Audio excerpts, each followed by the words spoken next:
In today's video, I'm going to teach you how to connect Lovable to Supabase. By the end, you'll have your Lovable project talking to your Supabase database with just a few clicks, and you'll know exactly where to go if something doesn't appear right away. Start by opening your browser and heading to Google.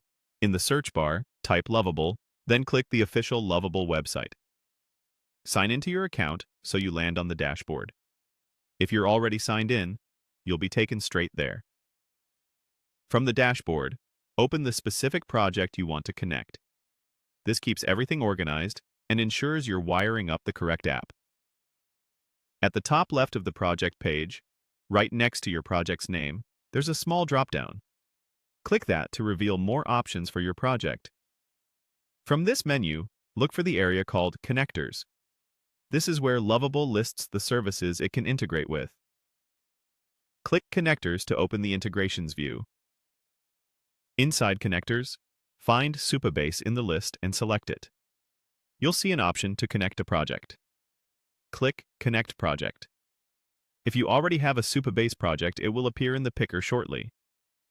If this is your first time and you haven't created a project in Supabase yet, go ahead and open Supabase in a new tab and create one now. Follow the prompts in Supabase to spin up a project and keep any credentials safe and private.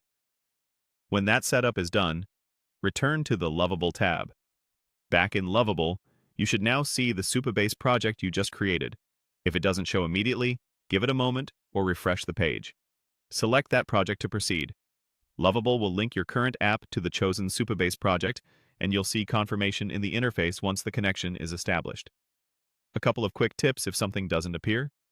Make sure you're logged into the correct Supabase account and organization. Confirm you created the project in the same region or workspace you expect, and refresh the Lovable page to pull in the latest list. If your team uses permissions, ensure you have access to view and connect the Supabase project. That's it. You opened Lovable, navigated to your project, used the top left drop-down to reach connectors, chose Supabase, connected a project, created one in Supabase if needed, and then selected it back in Lovable to complete the connection. Now you're ready to use Supabase features from your Lovable project. Thanks for watching and happy building.